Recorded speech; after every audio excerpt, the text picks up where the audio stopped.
Hi all, welcome back to my channel. For those of you who are new, my name is Ronka and I create content on travel, early career, and positive living. Let me just first start off by saying Happy New Year. I am so excited to be in a new year, y'all. Personally for me, I love New Year's. It is my favorite holiday. There's just something refreshing about new things. I love new houses, new cars, new years, new babies, new glasses prescriptions.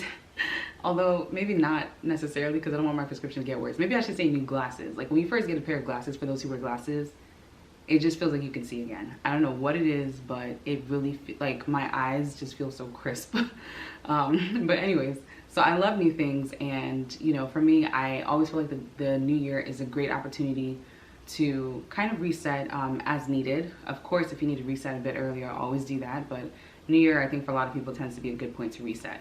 Now, I know I mentioned on my channel before that I don't quite believe in New Year's resolutions, and really it's strictly because I just feel that if there's something that is important enough to you that you want to change or implement or do in your life, you don't have to wait until the new year to do it. If you think of it like December 29th and it just makes sense to start it on the new year, by all means, but don't be thinking of something in September, like September 15th, and pushing it off until the new year to start. You're doing yourself a disservice. I know a lot of people are probably at the point right now where they finalize a vision board, or maybe they're still finalizing it. And generally speaking, I do love vision boards. I've been using vision boards for well over 10 years, and I don't really have a rhythm of when I update it, to be honest. There are some times where I might update it frequently, so multiple times in a year, and then there's been other times where I might have gone over a year without updating it. But for me, the goal is to make sure that it really reflects what I'm actively working on. And as I mentioned before, there are some goals that you're gonna have that are not easily bound to a year, and there are some other ones that you can quickly knock out in a couple of months. And so for me, it's been important to be fluid and to just be able to update it based on what makes sense for me. So with all that being said, I've been using vision boards for well over 10 years, and I almost decided to drop it this year. I think for me, you know, if I can be honest, the last maybe year, 2 years, there's some goals that I've had on it that I've not been able to accomplish. And there's some goals even that I haven't put on it, but that I've had in my own mind that I also haven't been able to accomplish. And some of them, maybe I didn't try enough, but there are some others where it was just kind of completely out of my hands. And I feel like a lot of us can probably relate to that, right? You know, with a pandemic ongoing, there's a lot of things that are going on that are out of our hands that we have no control of. And because of that, for some people, it can feel discouraging by the time that a new year comes around and everyone is sharing their goals, or everyone is sharing what their vision is, or everyone is sharing what they're trying to do. And you're still trying to do the same thing from 2 years ago. And then for some of us, there's some other times where maybe we have a vision, but we don't quite understand the immediate steps that we need to take to even get to like a halfway point, or, you know, maybe even like 10% of that vision. And so it becomes a bit hard to even start on the vision. But recently I was reminded of this verse from scripture, Habakkuk chapter 2 from verse 2 to 3, and it's shifted my thinking. The verse says, "Write the vision down and make it plain on tablets that he may run who reads it." What that really means is that if you have a vision, if you receive a vision, if you have a goal, whatever it is, as much as you can, write it down. And when you're writing it down, it's not like, you know, I'm just gonna write down a summary. Like, you should be as detailed as you possibly can, as detailed as you know you can be, based on the information that you have, or based on what you feel led to do or led to accomplish, right? So you want to write the vision down, you want to make it plain. That's why it says make it plain. So make it so that if you're reading it 3 months from now, you're not like, I don't quite remember the context of this, I don't quite remember what I was thinking of. Like, make it plain, make it extremely plain. And then it says that he may run who reads it.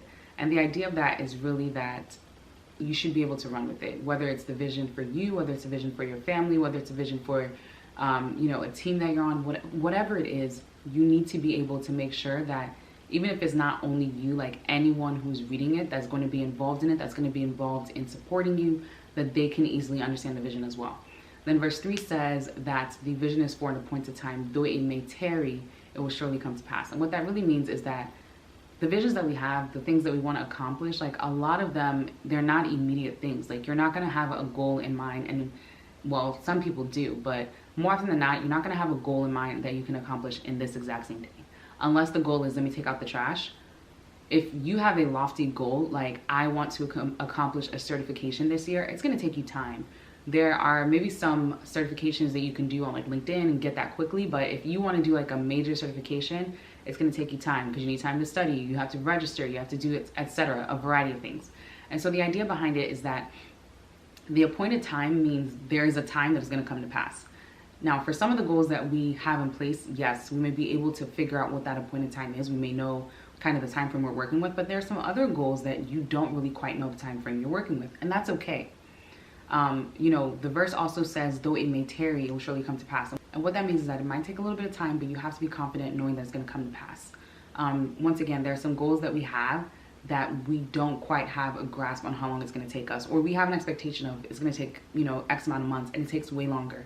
And you shouldn't be discouraged. Like, it taking longer shouldn't necessarily be a discouragement. As long as you are doing what you need to do and you're actively working towards it, don't feel discouraged.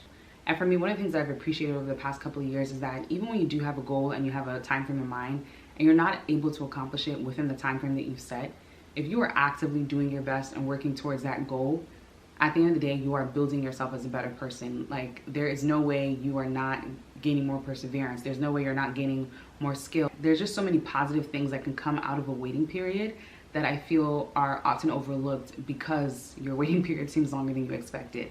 So I'm hoping to encourage y'all today, as I felt encouraged from this verse, really just by saying that, as often as you can, go back to the vision that you have, where you've written it down and made it plain so that you can refresh yourself, and just keep pushing. It isn't easy to continue to work at something when you feel like you should have been past a certain point. But as I mentioned, I think that the period of waiting is a great growth season that a lot of us sometimes overlook. So I want to encourage you that in this year, as you are going forth trying to accomplish new goals, old goals, whatever they are, please do your best to refresh yourself by going back to, get familiar with the goals that you've set. And also make sure to just keep at it. Stay encouraged, stay positive, and wait for that appointed time. Now, I really do want to thank you all for all the likes, comments, shares, everything that you've done to engage with me on this channel. It really means a lot to me.